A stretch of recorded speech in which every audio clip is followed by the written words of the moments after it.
معزز ناظرین، ایک طرف وطن عزیز کو پاک کرنے کے لیے خواجہ سراؤں اور اقلیتوں کو قتل کیا جا رہا ہے، تو دوسری طرف یہ وطن عزیز کو اسلامی اور پاکیزگی کی چادر پہنانے والے خواتین اور بچوں ہی سے زیادتی کے مرتکب نہیں ہوتے، بلکہ جانوروں تک کو نہیں چھوڑتے۔ علابازی اپنے والدین کی جان لینے جیسی رذیل حرکت بھی کرتے ہیں۔ گزشتہ چند دنوں میں 2 باپوں اور 2 ماؤں کو قتل کر دیا گیا۔ ان میں اپنی ماں کو اپنے آشنا سے مل کر قتل کرنے والی اس کی اپنی بیٹی بھی تھی، اور ایک خبر یہ بھی تھی کہ سگے بیٹے نے اپنی والدہ کو سرے عام نیچے گرا کر تھپڑوں سے مارا، اور اتنے تھپڑ مارے کہ وہ چیختی چلاتی جا رہی تھی، اور اس کی بیوی ویڈیو بنا رہی تھی، اور پھر بعد میں وہی ویڈیو وائرل بھی ہو گئی۔ گزشتہ 10 برس میں نے اس کے اوپر تھوڑا سا تحقیق کی تو پتہ چلا کہ گزشتہ 10 برس میں 60 سے زیادہ باپ اپنے بچوں کے ہاتھوں قتل ہو چکے ہیں، اور 65 خواجہ سرا قتل کیے جا چکے ہیں۔ اور یہ سمجھ سے بالاتر ہے کہ یہ کیا ہے۔ یہ نا بے حسی کی انتہا ہے کہ قانون نافذ کرنے والے درند ادارے ہر درندگی کے واقعہ کے بعد تب جاگتے ہیں جب کسی مظلوم کی چیخیں مردہ سول سوسائٹی کو جگاتی ہیں، اور سول سوسائٹی نیند میں خلل واقع ہونے پر احتجاج کرتی دکھائی دیتی ہے، جس پر چند روز کے لیے قانون نافذ کرنے والے ادارے متحرک ہو جاتے ہیں، اور مظلوم کی تسلی کے لیے اور سول سوسائٹی کو مطمئن کرنے کے لیے مجرم پکڑ بھی لیے جاتے ہیں، اور پھر سب بھول جاتے ہیں اور میٹھی نیند کے مزے لیتے ہیں۔ موٹر وے پر ہونے والے اجتماعی زیادتی کے واقعہ میں ملوث مجرم 27 سالہ عابد اشتہاری مجرم ہے۔ 2018 میں اس درندے نے ایک ڈکیتی کے دوران ماں اور اس کی بیٹی کو جنسی زیادتی کا نشانہ بنایا تھا، اور یہ درندہ قانون نافذ کرنے والوں کی غفلت کے باعث آزاد گھوم رہا تھا، اور اب 72 گھنٹوں میں پولیس اس کے گھر تک پہنچ گئی ہے، اور جب کبھی پولیس مجرم کو عدالت کے دروازے پر رشوت دے کر منصفوں کے حوالے کر دیتی ہے، تو منصفوں کی ڈرامے بازیاں اور ہڈ حرامیاں شروع ہو جاتی ہیں، اور عدالتوں میں ضمیر بکتے ہیں، وکیل بکتے ہیں، گواہ بکتے ہیں، اور منصف بھی بکتے ہیں۔ یہ سب ایسا ہی ہوتا ہے جیسے کسی نائکا کے کوٹھے پر دلال بھاؤ تاؤ کرتے ہیں، اور مظلوم اس بھاؤ تاؤ کے بوجھ تلے کراہتے کراہتے مر جاتے ہیں یا نیم مردہ جیتے رہتے ہیں۔ آئیے دیکھتے ہیں کہ بدھ کی رات کو 2 بچوں کے سامنے ان کی والدہ کی اجتماعی عصمت دری کے واقعہ کے نفسیاتی اثرات کس طرح کے بھیانک نتائج پیدا کرتے ہیں۔ بچوں کی ساری زندگی متاثر ہو جاتی ہے، ان کے ذہن ساری عمر اس واقعہ کی وجہ سے ڈسٹرب رہتے ہیں، عملی زندگی بھی انتشار کا شکار رہتی ہے، احساس کمتری اور معصوم ہونے کے باوجود شرمندگی کا احساس رہتا ہے۔ بدقسمتی سے پاکستانی معاشرہ اس قابل قتل نہیں ہے کہ ان معصوموں کو زندہ دلی سے گلے لگا کر ان کی سوچ بہتر کرنے میں مددگار ثابت ہو سکے، اور خواتین تو گویا رشتہ داروں اور معاشرہ کے لیے کوئی اور ہی مخلوق بن جاتی ہیں۔ جنسی زیادتی کا نشانہ بننے والی خواتین 100% معصوم اور بے گناہ ہونے کے باوجود رشتہ داروں اور معاشرے سے نظر چرانے پر خود کو مجبور پاتی ہیں۔ کاش خواتین اور بچوں سے زیادتی کرنے والے مجرموں کو بلا تاخیر عبرتناک سزا دے دی جائے، تاکہ خواتین اور بچوں کو ان درندوں سے محفوظ رکھا جا سکے۔ اور اہم بات یہ ہے کہ ہر بچے کو اسکول بھیجنے کا بندوبست کیا جائے، اور ابتدا سے ہی بچوں کو اعلیٰ اخلاق کے زیور سے آراستہ کیا جائے۔ اسی طرح والدین اپنے بچوں کو ان کے بچپن ہی میں خواتین کا احترام کرنا سکھائیں۔ معزز ناظرین، یہ نہایت بدقسمتی کی بات ہے کہ اس وقت جس جگہ وطن عزیز کھڑا ہے وہ نہایت خوفناک مقام ہے،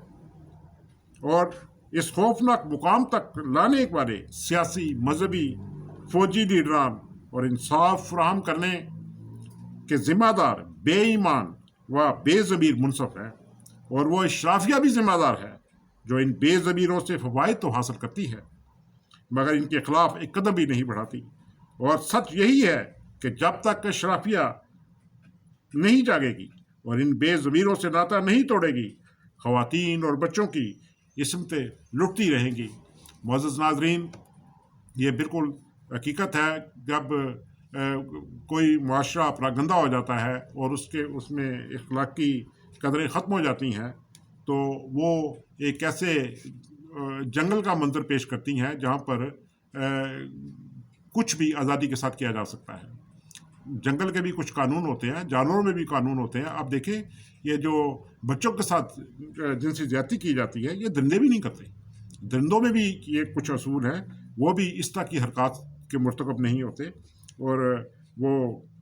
مگر جو بگڑ جاتے ہیں معاشرے، ان کے اندر پھر کسی کی عزت سلامت نہیں رہتی۔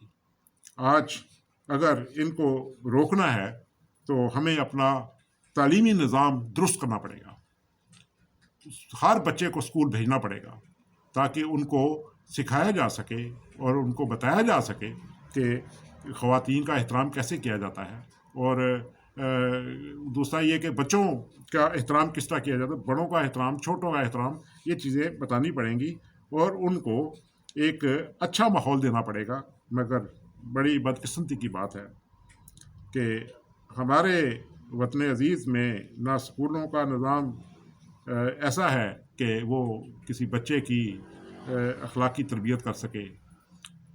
نصاب تعلیم اس طرح کا ہے جو بچوں کو عقیدہ، فرقہ اور اسلام کی باتیں تو سکھاتا ہے، انہیں یہ نہیں بتاتا کہ انہیں اپنے اس معاشرے کے اندر عورتوں کے ساتھ کیا سلوک کرنا ہے،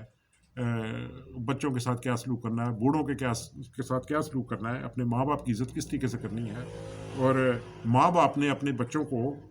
کس طریقے سے ان کی تربیت کرنی ہے۔ معزز ناظرین، یہ بڑے سلگتے مسائل ہیں جن کی طرف کسی کی نگاہ نہیں جا رہی۔ اس وقت بھی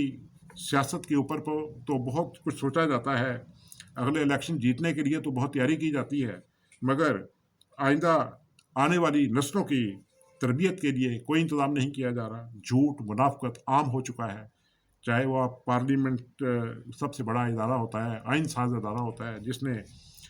قانون سازی کرنی ہوتی ہے، مگر ہم دیکھتے ہیں وہاں پر بھی سوائے ایک دوسرے پر کیچڑ اچھالنے کے اور سیاسی سکور حاصل کرنے کی کوشش کی جاتی ہے۔ وہاں پر جو میچ ہوتا ہے وہ اپوزیشن اور حکومت کے درمیان وہ خاصا دلچسپ ہوتا ہے، جس کے اندر انہیں پتہ ہی نہیں کہ قوم کے نونہال جب انہیں دیکھتے ہیں یا نوجوان دیکھتے ہیں تو وہ وہی بات کریں گے، وہی طریقہ اختیار اپنی زندگیوں میں اختیار کریں گے جو وہ پارلیمنٹ میں دیکھتے ہیں۔ ان کی چار زبانی، ان کی منافقت، ان کا لڑائی جھگڑا، ان کی گالی گلوچ اور ایک دوسرے پر الزام تراشیاں، یہ بیہیویئر پاکستان کے سب سے بڑے اعلیٰ ادارے کا ہے۔ جہاں تک ججوں کا تعلق ہے، آپ کے سامنے ہے، ان کے فیصلے فکسڈ ہوتے ہیں، اور بعض دفعہ یہ کہا جاتا ہے کہ ایک قانونی سکم دور کرنے کی بھی ضرورت ہے۔ اب وہاں پر کہا جاتا ہے کہ شہادتوں پر فیصلے کیے جاتے ہیں۔ انسان کا کوئی ضمیر بھی کوئی چیز ہوتی ہے۔ آج کل تو ایسے سائنسی آلات موجود ہیں جس سے بڑی آسانی کے ساتھ نتائج تک پہنچا جا سکتا ہے، اور گواہ جو ہیں وہ تو بکے ہوتے ہیں، ادارے بک جاتے ہیں، وہ جو جہاں پر یہ ڈی این اے ٹیسٹ ہوتا ہے وہ بک جاتے ہیں، مرضی کی رپورٹیں تیار ہو جاتی ہیں، جس طرح کی چاہیں آپ رپورٹ لے سکتے ہیں۔ اور اس وقت بھی ہر واقعے کے بعد بھی ایسا ہی ہوتا ہے۔ بعض دفعہ ایسے ملزموں کو قربانی کا بکرا بنایا جاتا ہے جنہوں نے جرم نہیں کیا ہوتا، ان کے کھاتے میں وہ جرم بھی ڈال دیے جاتے ہیں جو انہوں نے کیے ہی نہیں ہوتے۔ تو یہ ہے جی ہمارا انصاف کا جو ادارہ ہے وہ یہ کر رہا ہے، اور باقی سب تماشا دے رہے ہیں۔ جہاں تک جو تربیت کا سب سے اہم فریضہ ہوتا ہے وہ علماء کرام کے پاس ہوتا ہے، اور علماء کرام کی حالت آپ اچھی طرح جانتے ہیں۔ جسے یقین نہیں آتا تو ویڈیوز دیکھ لیں، ان ویڈیوز میں انہوں نے خاک تربیت کرنی ہے کسی کی، ان کی تو خود اپنی تربیت ہونے والی ہے، نہ ان کی زبان صاف ہے، گندگی، گالی گلوچ، بدتمیزی، جذباتی ہو جانا اور کوسنے دینا، پھر دوسروں کو اپنے بزرگوں کے لیے کہ کہنا کہ یہ زیادتی ہو گئی، دوسروں کے بزرگوں کو ان کے کارٹون بنانا، ان کو گالیاں دینا، ان کے لیے ابھی میں نے یہ جو چینل بنایا مجھے تو اس کا اتنا تجربہ نہیں تھا، میں تو حیران رہ گیا کہ بعض لوگوں نے ننگی گالیاں دی، اور کیوں؟ اس وجہ سے کہ ان کا جب آپ دکھائیں گے ان کا منظرنامہ جو ان کی اصل حرکتیں ہیں تو ان کو غصہ چڑھ جاتا ہے، پھر وہ گالیاں دیتے ہیں، دلیل ہوتی کوئی نہیں، جواب ہوتا کوئی نہیں۔ اب میں نے جو کچھ سارا یہ بیان کیا ہے، اگر کوئی اس کو اچھی طرح غور سے سنے گا تو یہ سب سچی باتیں ہیں۔ اب یہ کہہ دینا جی نہیں یہ قوم کے مفاد میں نہیں ہے، قوم کے مفاد میں تو ہو ہی نہیں سکتا، کیونکہ وہ قوم مفاد میں کس طرح ہو سکتا ہے جو بگڑی ہوئی ہو، جو کرپشن سے لتڑی ہو، اس کا سر سے پاؤں تک وہ قرضوں میں جکڑی ہو۔ تو اب کون سی بات کو آدمی یہاں پر بیان کرے؟ اللہ تعالیٰ ہماری قوم پر رحم فرمائے، ہمارے وطن عزیز پر رحم فرمائے، اور ان کو ہدایت دے اور صراط مستقیم عطا فرمائے، اور وہ راستہ جو معاشروں کو جنت بناتا ہے، اللہ تعالیٰ ان کو وہ راستہ دکھائے، نہ کہ وہ راستہ جن پر چل کر انسان جہنم کا وارث ٹھہرتا ہے۔ اسی کے ساتھ معزز ناظرین، آج کے پروگرام کو ختم کرتا ہوں۔ یہاں پر میں یہ کہنا ضروری سمجھتا ہوں کہ آپ اس چینل کو سبسکرائب کریں تاکہ آپ کو مختلف موضوعات پر مختلف قسم کی ویڈیوز دیکھنے کو ملے۔ انشاءاللہ یہ سلسلہ جاری رہے گا، اور اسی کے ساتھ معزز ناظرین اجازت چاہتا ہوں۔ اللہ آپ کا حامی ناصر ہو۔ اللہ حافظ۔